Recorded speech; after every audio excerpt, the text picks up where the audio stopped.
He's the chaplain at Indiana Women's Prison.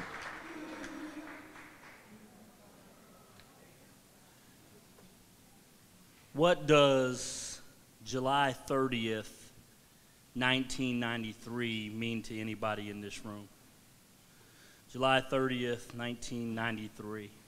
We got one hand up there. Okay, so that's a good experience. But for one man in Houston, Texas, by the name of John Sage, June 30th, 1993 is forever marked in his memory, in his life, and in his journey. John Sage was a defensive tackle, 1970s at LSU. Actually got drafted to play in the NFL, but decided that, the men at that level kind of hit really, really, really hard, and he decided to pursue his mind and his business degree, and he became an entrepreneur and was successful. 30 years old, he was a millionaire, and he fell. You ever just woke up one day and said, man, I just don't feel like doing anything. I don't feel like, he reached some depression in his life, and he went to the doctor, and they told him he was suffering from clinical depression. He said, Doc, I can't be depressed. I'm got a good family. I've got money. I've got, I can't be. And he said, well, you're suffering clinical depression. They gave him some medications, and he got back on the straight and narrow, and life was going all right. But then June 30th, 1993, his car phone, y'all remember them, right? The car phone rang. He said, it's John. The voice on the other end was his wife, Frances, and all she said was, Marilyn is dead. Marilyn is dead. Marilyn was John's sister, and they was real close. And he just got this news. It was unbelievable, and he didn't really want to believe it. It didn't really sink in until he got home, and sure enough, Marilyn was in fact dead. She'd been murdered. Truth had came out in the case, and 2 teenagers were arrested, one male, one female, both 19 years old, was out to have a good time, looking for a car to go party in the suburbs. And they seen a lady taking laundry into her apartment during one of her trips. They let themselves into her apartment, and when she came in, they beat her, stabbed her, strangled her, murdered her in cold blood, left in the car, and went to their party. John's niece, which was his sister's daughter, discovered the body of her mother. They called the police, and now how do you deal with such a tragedy in your family? John didn't handle it well at all. He had suffered from depression, and this just put him further into a downward spiral, and he began to drink. He began to do other things he's not proud of. He didn't know how to get through this tragedy, and how do any of us, and as trial went and he had to face the murderers of his sister, he said he sat in the courtroom and he saw that young man, and he envisioned himself getting up and strangling the life out of him. He felt that, but he knew that wasn't him. It wasn't the way he was raised. It wasn't the way he believed. He was not a murderer, but yet he wanted more than anything to murder the ones that had did this tragic thing to his family. As many of us maybe in this room would be heart-wrenched and want to get revenge. But after the trial was over, they were both sentenced to death in the state of Texas. State took care of it. They're going to set for execution. John should feel good, right? Justice has been served, yet John didn't feel good. He didn't feel any other way. He was still hurting. He still didn't know how to go on with his day-to-day activities. Then he met a prison ministry called the Sycamore Tree. Y'all remember the sycamore tree in the Bible?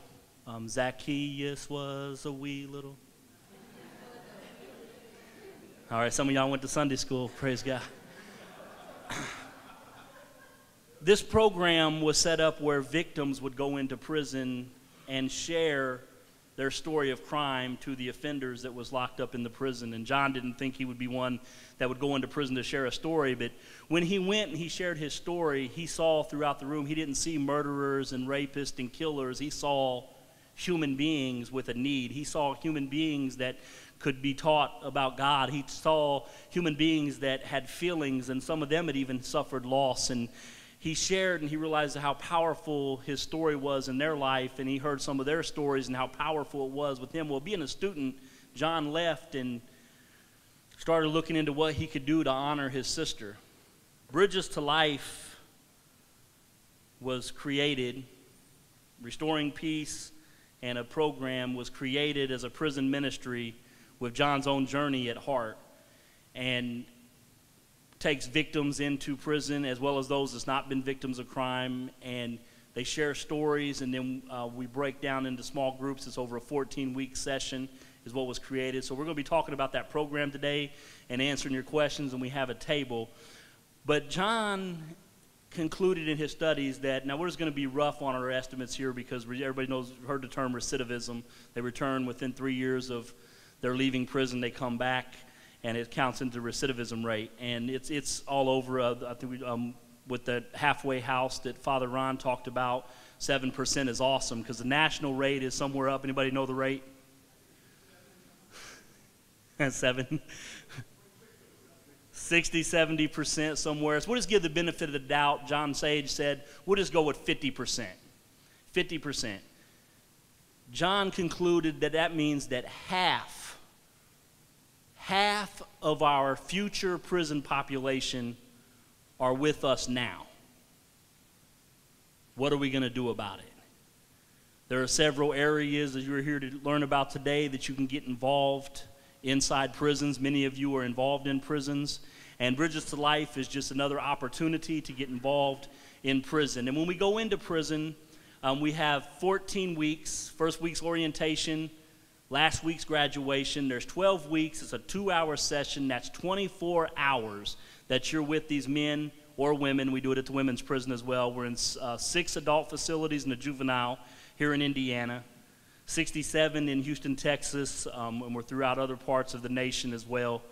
But here in Indiana, we have opportunity for you to get involved and serve. But when we break, after a speaker speaks the first half of the class, we then break down into 4 small groups. And in that small group, we discuss the principles of the program. It's based on faith in God, the power of our story, like John's story and the offender story, and then the principles of the program, which is responsibility, accountability, confession, repentance, reconciliation.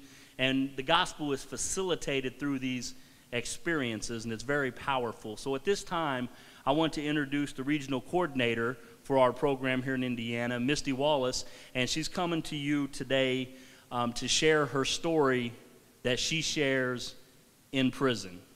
So this is the story.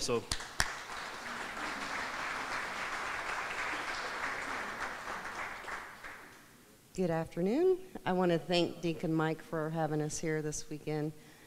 Deacon Mike has been a volunteer inside the IREF facility, which is now closed, so I am very grateful. I miss him very much, and I want him to come back.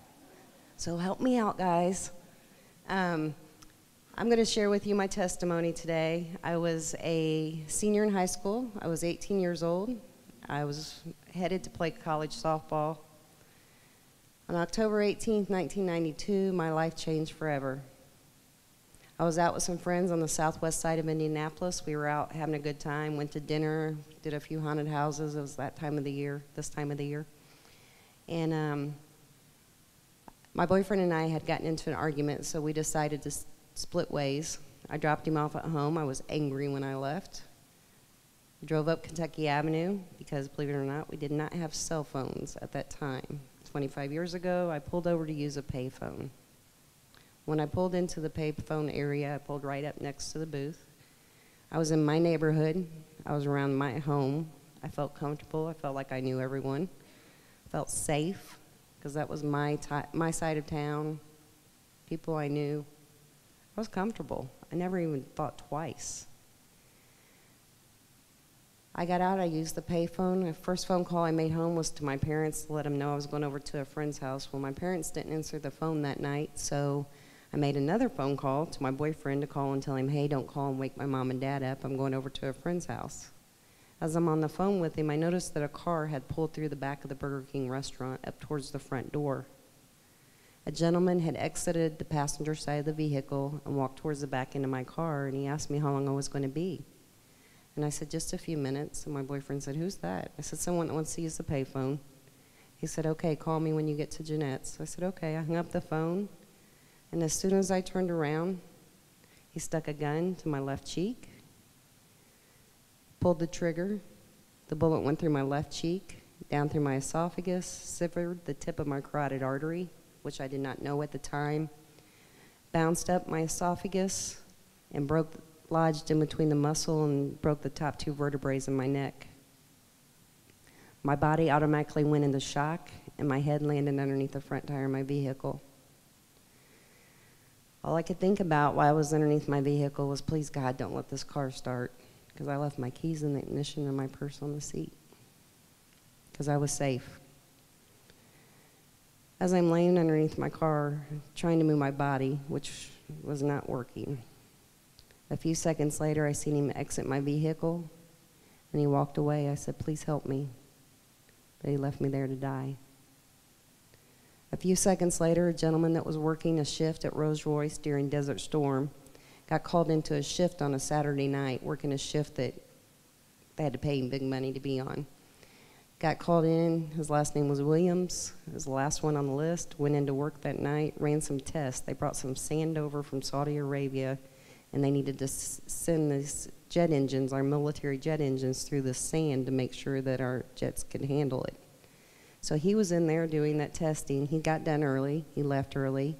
He pulled out a Rolls Royce, which he's been doing for many, many years. For some reason, he turned left that night. He always goes right to get on 70 to go home. He came up Tibbs Avenue to Kentucky Avenue. He drove past my body laying on the side next to the pay booth. He pulled in because it looked kind of odd to him why my body was just laying on the ground. He pulled around, shined his headlights on me, he came up on me. At that point, I had somehow gotten myself turned over, on my back, which was not a good idea. I was choking and gurgling in my own blood. He called 911. He said, I'm going to be right here by your side, and we're going to get through this. I'm not leaving your side. They'll be here shortly to get you. He happened to be a Vietnam vet, American Red Cross trained in everything possible, and a pastor in a church in Mooresville. He stayed by my side. The paramedics got there. Was transferred to Wishart Hospital in Indianapolis. Had a very long surgery, several hours. But before I went into surgery, let me go back a little bit. Before I went into surgery, they took me into the small room. And I knew I was bad, but I wasn't for sure how bad I was. But they weren't, I couldn't really hear them anyways because I had this ringing in my ears. But they weren't really communicating with me as much as I could tell they were communicating with my family. But I knew how bad I was when I was in the small room, and I looked up, and my mom and my dad, my brothers, my sister, and my grandparents were leaning over me, and they were saying goodbye. They told my mom and dad at that point that if I lived through surgery, which I probably wouldn't because the artery was severed and my head was twice the size already.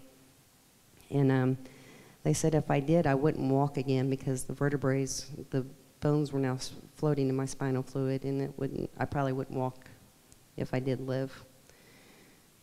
Several hours through surgery, I woke up on a ventilator in a drug-induced coma, life support for 3 days. Day 4, I went to a regular room, and day 7, I went home. I left the hospital, had a lot of recovery, a lot. I'd been home recovering about a month to the day, about a month since I'd been shot, so we're looking around November 17th, 18th area. And I needed to get out of the house because I was getting stir crazy, and everybody was coming to visit. I just kind of wanted to get out and get some fresh air, so I decided I was going to go visit my grandfather who was diagnosed with cancer.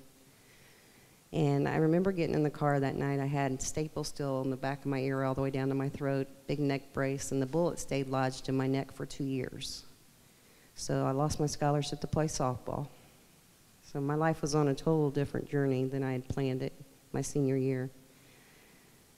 That night when I drove to my grandfather's house, I came to the intersection of Vermont and Lyndhurst on the southwest side of Indianapolis. Indianapolis is a pretty decent-sized city. What are the odds that I come to the stoplight and I'm face-to-face with the vehicle that pulled into the Burger King restaurant that night? Sitting across from me at the stoplight, I told him, I said, that's the car. And the guy driving the car is the guy that shot me. We followed him to a gas station. I wrote down his license plate number. He went in, got a pop, and came back out and got in his car. I went to my grandfather's house. I called my detective. The next morning, they went to his house. They questioned him about a shooting, his car, and a shooting at a payphone booth, and it involved a girl. And he, like many other offenders, said, I didn't do it. It wasn't me. You got the wrong person. That led to a jury trial that led to, it was 2 days, but I know they can last forever, but that 2 days was long enough. The second day of the trial, it was about 11 o'clock at night. The jury came back hung 11-1. The judge was tired too, obviously. He said, please go back and review the evidence. I want to clear this case up tonight. I don't want to go in the next day. Thank goodness, because they went back in and they convinced that one person that he was guilty. So they came back out with a guilty verdict. He was sentenced to 20 years in the state of Indiana for attempted murder and carrying a handgun in the state of Indiana without a license. They threw out auto theft because the starter went out on my car that night and it had to be towed from the crime scene. They threw out robbery because they never found my purse. He went to prison. I got married.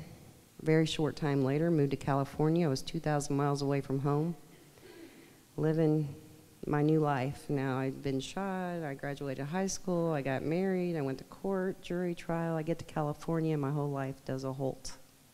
Nothing. Well, I found myself in the ER probably 5 nights out of the week. I was suffering from post-traumatic stress syndrome. I was having panic attacks. My mental health got so bad that they sent me to see a naval psychologist at the Naval Hospital in San Diego. As I was out there trying to keep myself awake, because they over-medicated me, I believe, trying to stay awake, suffering and having these panic attacks, I was miserable. I got so bad that they ended up giving my husband honorable discharge from the United States military because of my mental health. Sent us back to Indianapolis so I could recover. Got back to Indianapolis, started a life, had my first child 2 years later. Living life, doing the things I'm supposed to be doing. And probably about 8 years being home, just living life, I get a letter from the Indiana Department of Corrections saying my offender was being released. I was mad. I was mad. I was like, this is not true. Someone's going to give me some answers. I called them constantly. I got a lady that answered the phone one day, and finally she said, well, you can file for a restraining order, but since, don't get your hopes up, because he's been incarcerated for 8 years and 8 months, so they might not give you this, but you can file for it. I did get a court date that day, but I forgot. I had to go back to court, and I had to face him again. I remember that day like it was yesterday. I remember being in the basement of the city-county building. I was very sick. I was vomiting in and out of the restroom. My youngest brother was with me that day. I went in and out of the restroom. I looked over the candy machine, and as soon as I looked up, my brother was getting a candy bar out of the candy machine because he's like, I didn't have lunch and it's going to be a long afternoon. As soon as I looked up, I could see my offender walking towards me down the hallway. And he walked right up to me and he asked me where the courtroom was.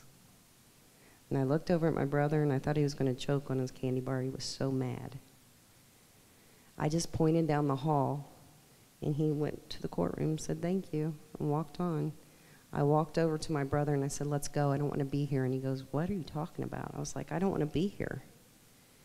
He said, what are you doing? No, you went through all this to get here, and I'm going to stay right here by your side, and we're going to get through this together.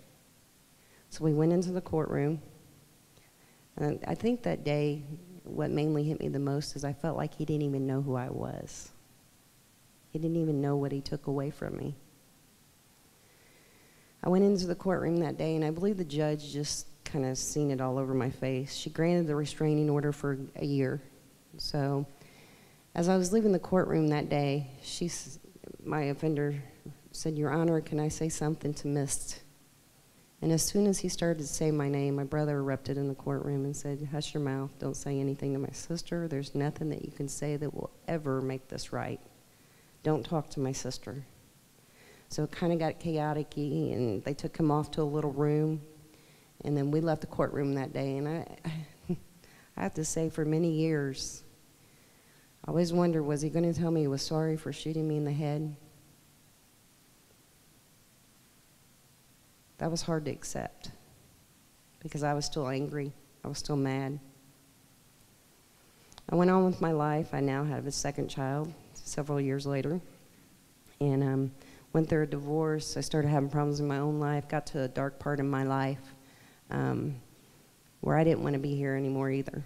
I got done with people taking from me, living on my own for the first time with 2 kids after a horrible divorce. And while I was living on my own, I had my niece come over because I was working a couple jobs to watch my kids one night because I got called into work. So my niece said, "Yeah, Misty, I'll come over and watch the kids." So she comes over and she brings a couple friends with her. Went to work that Monday, and I came home to an empty house. Her friends needed their drug money a little bit more than I guess I needed my personal items. That was my breaking point. That was my breaking point. I called my ex-husband. I said, "Can you come and get the kids? I'm not feeling well." I knew what my intentions were. He didn't know. He said, "Okay, I'll come and get him," and he did. I went in the kitchen, and I got a knife. And I sat in the floor, and I made a phone call. I made one phone call, and I called the same guy that pulled over on October 18th, 1992, and stayed by my side. I called him, and he baptized me in his church in October 2005. His name's Tim Williams, and I don't know where everyone is with angels, but he's my angel. He's always there, always there. I picked myself up. I started going on with my life. It had been over that year that restraining order was lifted. I was never bothered. Nothing was ever done. No one ever picked on me, or, I always looked over my shoulder anyways. But I felt more comfortable in my life at that point. And then I started dealing with, being baptized in the Bible and forgiveness. That was hard. I was like, no, that's not going to happen. But I knew that I had to. And I knew once I learned more about forgiveness, the one thing that I took away with that is that I don't ever have to forget what happened to me. But I was forgiving so I could move forward in my life, which I was not doing very well. And once I decided to release that forgiveness, I took it a step further. I looked him up on Facebook, and I sent him a message. And I said, "I am no longer angry. I am not mad." Well, first I said, "I know you know who I am." "I am no longer angry. I'm no longer mad. I have forgiven you." So at this point, I'm going to call up my shooter, who is here with us today. He's also my friend. He's a chaplain in the Indiana Department of Corrections, Keith Blackburn. He's also my partner with Bridges to Life.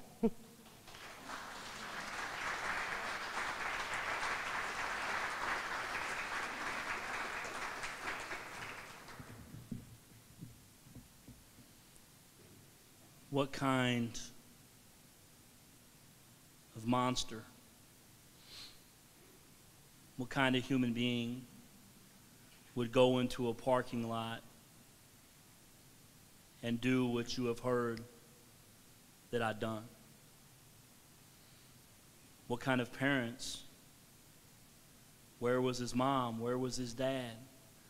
What kind of neighborhood did he grow up? All these questions, but I was no different than the men and women that you are choosing to serve in the prisons. I rebelled against my family. I had a mom and dad in the home that loved me very much. I got good grades at school, but at 13, I decided I wanted things that I didn't have money to buy, and I began to steal. 13, I began to steal bicycles, steal hood ornaments, soft Cadillacs, and Mercedes, anything I could do to go to school, steal candy, sell that at school, everything to make money. 14, I got involved with gangs.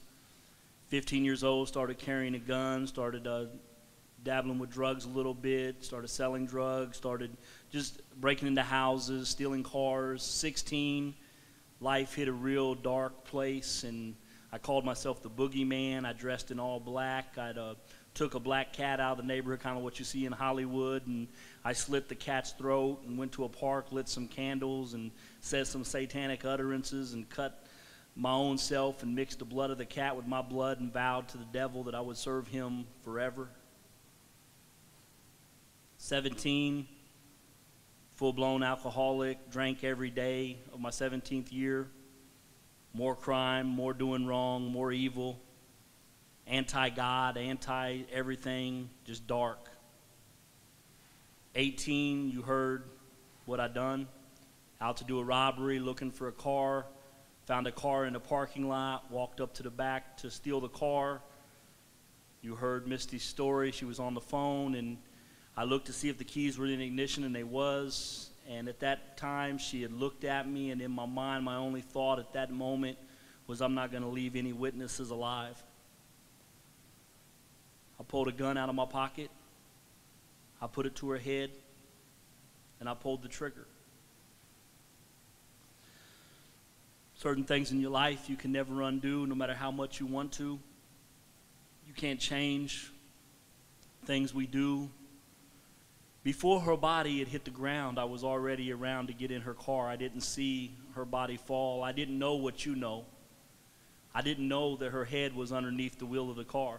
I was a car thief. I set in to steal the car. I tried to start it. It didn't do anything. I didn't know what you know, that she was under the wheel of that tire praying, Lord, please don't let this car start. I tried a second time to start the car. It did nothing.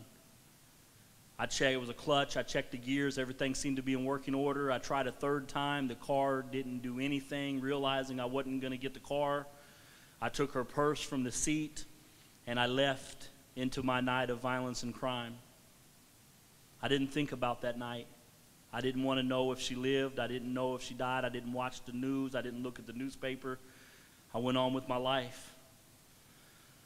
I'd had a knee surgery a week after the shooting, and I was at home recovering and hadn't been out of the house in about 3 weeks after that, so it's been a month since the shooting. I figured if anybody was looking for my car, surely they'd given up by now. It's been a month. Nobody's asked anything. I figured I'd got away or whatever, and I was thirsty. I wanted a Pepsi. I get my keys. I get my crutches. I get some change off the counter.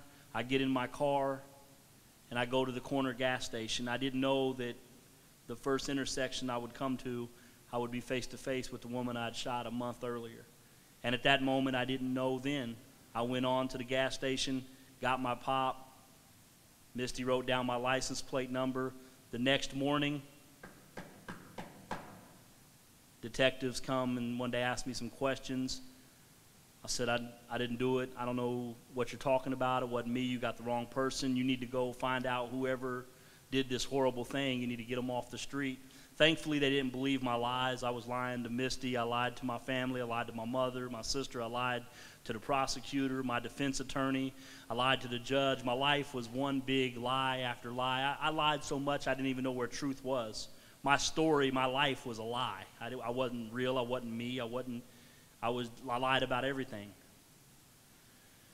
Went to trial. Thankfully, they didn't believe my lies. They sentenced me, found me guilty. They sentenced me to 20 years. I know 20 years is not enough time for what I had done, but at that time in my life, at 18 years old, 20 years was more years than I had been on earth, and I didn't know what that exactly meant. I just knew I was going to prison. 18 years old, I went behind the wall of the Indiana Reformatory, still doing wrong. Tatted my body all up, still getting high, still drinking in prison, still doing things I thought I was tough enough to do. I'd been in there locked up for about 3 years, and my mother told me, said, listen to the country radio station on your birthday. I want to dedicate a song to you. I said, Mom, I listen to rap. I don't want to listen to country. She said, just listen to this song. I said, all right, it's Mom, so I'm going to listen to this country station for my mom. And as the radio announcer come on and said, this song goes out to Keith, who's at Pendleton. God loves you, and your mama tried. And played a song by Merle Haggard called Mama Tried. And as I listened to the words of that song, in spite of my Sunday learning, to the bad I kept on turning. No one could stir me right, but Mama tried. I'm like, man, this turned 21 in prison. Man, this is talking about me. And I was emotional, kind of teared up a little bit. And right at the perfect time, how God always works, a correctional officer walked up to my cell. He said, man, you're 21 in prison. Don't you wish you could go to the bars? I knew what he was talking about. I'd never been to a bar where you could drink. I'd been an alcoholic, but I hadn't been old enough to drink. But I looked up through them bars. I said, sir, I am sick of bars. I didn't know what that meant, but I knew right then on my 21st birthday, 1995, Indiana Reformatory, Pendleton, Indiana, 33 1J, I was sick and tired of being sick and tired. I was sick of lying. I was sick of my life. I didn't know how to change. I didn't know what to do. I got out that evening to go to chow line. There was a guy down the range from me, seemed to have his life in order. He worked in the law library and always had a smile on his face. And I called him old school. He was about 30 years old. I said, man, I told him the situation, told him what I was dealing with the song my mother requested and what I was dealing with. And he said, youngster, if you want to change, he said, you're going to need to change your nouns. I said, man, I done dropped out of high school, slept through English class. I don't even know what a noun, what's a noun? Somebody? Y'all don't know either? What's that? We got one right here, all right. He said, change the people you with, the places you're going, and the things you're doing. I said, man, you done lost your mind. I'm in this place, I'm with you people, and we doing these things. I said, we in prison. Ain't no way I can change. He said, people in prison change every day. People in prison change every day. I know you're here in this room today because you believe people in prison can change. And I'm thankful for you being here because I learned people in prison can change. I said, well, what do I need to do? He said, man, you're in a cell house. He said, go to the dorm. I said, why would I want to do that, man? I've got my own TV. I've got my own space. Life's going good right here. Nobody messing with me. He said, hey, you said you wanted to change. He said, you're in J cell house. If you go to K dorm, you'll be in a new place. Started thinking about it. All right, yeah, K dorm's new place. When you get to K dorm, that new place, there'll be new people there. I'm like, well, different people. Okay, they're new people. I don't know them. He said, when you get to that new place with them new people, you can choose to do new things. Man, that's crazy enough. That might work. I put a request to my counselor. About a month later, I moved to K-Dorm. I didn't know God was going to put me in a bed right next to a Christian. And in the dorm, we had to share a space, and we had to share a table. And on this table, half this table was mine. If I wanted to write home, I needed half the table if I wanted to do, And he had this big old Bible on there. Had a concordance on there and a couple lexicons, these big old books on there. And I was like, well, he gets off of work, I'm going to argue. Well, I'm going to get my space back. I got more than I was bargaining for. He come back and he asked me if I'd read that book. Oh, yeah, I read that book. I know what it says. Read it front, back. Still lying, right? Started asking me questions I couldn't answer. So I argued with him for about 3 months. Then I realized I was arguing with God. God's truth and my lies collided. God's truth won. God started asking questions like, you did. Well, Lord, I did. You didn't what? Well, God, it wasn't who? Okay, it was me. I'm guilty. I did it. What now? So I learned about, the gospel and the blood of Jesus Christ and remission of sins. And I was understanding this, and I was like, okay, I need to be honest. So I became honest with God. I already knew, but I became honest with God, became honest with myself. I needed to tell my mom. How do you tell your mom that you did what I did? I didn't know. Mother's Day of 1996, I just wrote a Mother's Day card. I said, Mom, I am guilty. I shot the lady at the phone booth. It was me. I'm in prison for something I did. I took responsibility. I didn't know if my mother would ever write again. She did. Moms have a way of doing that. If you're praying for your children, keep praying. Don't give up on them. My mom never gave up on me. She never told a lot of lies, but she would tell one over and over. They'd ask her, they'd say, Lou, how's Keith doing? How's your son? She'd look him right in the eye and say, oh, he's fine. He's away at school. I said, Mom, I'm not in school. I'm in prison. She said, you better learn something while you're there. I said, yes, ma'am. So prison became my school. I enrolled first and foremost at the feet of Jesus. I learned what I could do from the gospel. I attached myself to the volunteers that was coming in, to the chaplains. In so much that the chaplains and the volunteers had changed my life so much. I was 1999. My mother actually had passed away in 97, so I still had a few years left in prison, and I was dealing with my new faith and losing my mother, but I was thankful for her example and her prayers. And I'm walking around the rec yard. I was with the rec leader. I actually worked at the recreation at that time, and he asked me what seemed to be a simple question, but I really didn't have an answer. I didn't think I had an answer. He said, you're going to get out in a couple years. He said, what are you going to do? I said, I want to be a Department of Correction chaplain. He said, well, that'll probably never happen. You probably need to maybe look at the hospitals or something. The state of Indiana is not going to hire you because you're a felon. I started thinking, I said, no, I want to be a Department of Correction chaplain. And when I got out of prison, I started volunteering in jails, juveniles, different places.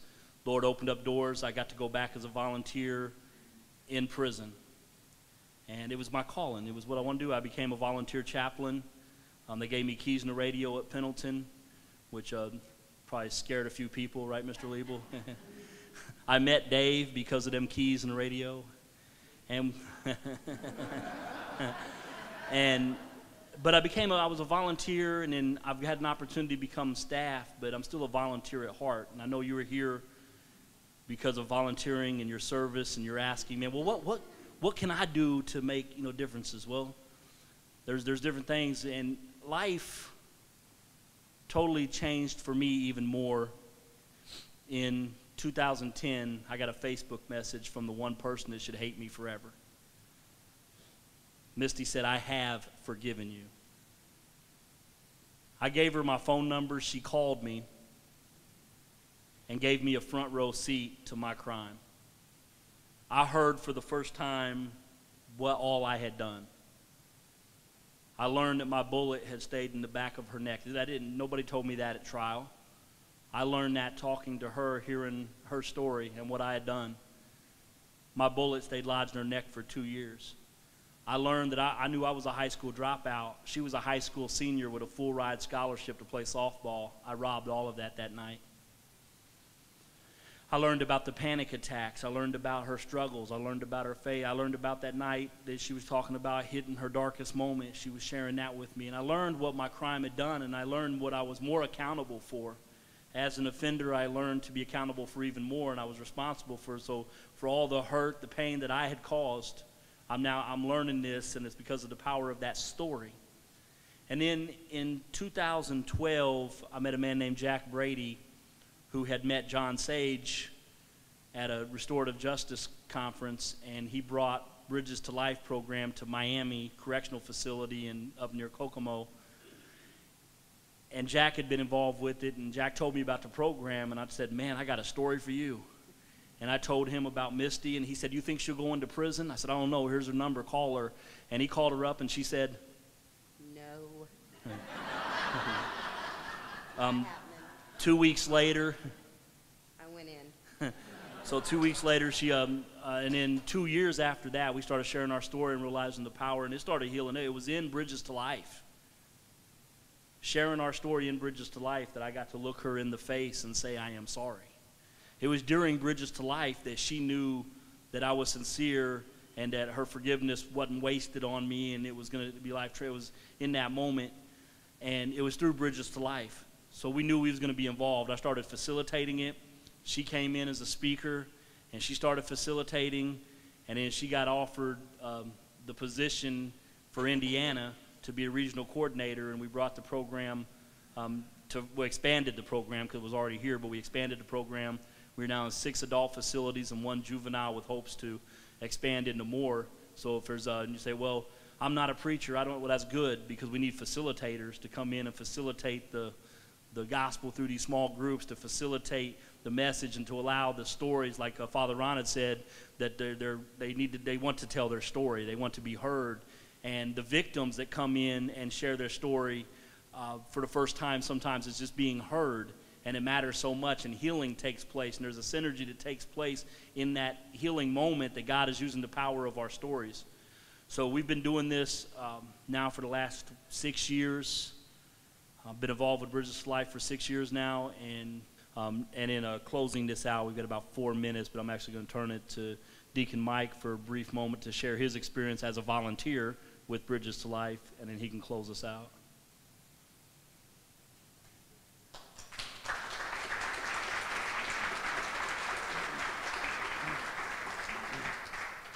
I wasn't expecting this, but I've heard Misty and Keith tell their story several times, and I was sitting over there with tears in my eyes. It's just so powerful. And when you go into a prison and you hear that story, or you hear other victims speaking to the impact of the crime, and you have offenders sitting out in your audience, and they are hearing about that impact, and they see forgiveness. So many of them don't think forgiveness is even possible. You know, they've never experienced forgiveness in their lives. They're about revenge and vengeance and things. That's what they've grown up with. And so to hear that is so powerful, and for them. And to understand that there are victims for whatever that is. So many of the men think there are no victims in their crime if they're doing drugs or whatever it is. They think there's no victims, but this helps them to see the victims in their lives, including themselves. So it's just a really, and then to break into the small groups where you talk about the responsibility, accountability, reconciliation, confession, and having each of the men tell their story. So many of them will not meet their victim, will not have this opportunity as Misty and Keith had. But in that small group where they are sharing, opening up their hearts to each other, sharing their story and getting support from each other, that is their reconciliation. That is their opportunity for that. It's just a really powerful experience, and I think it has a real impact, it's real meaning for the men and women who the program is designed for. So thank you, Misty and Keith.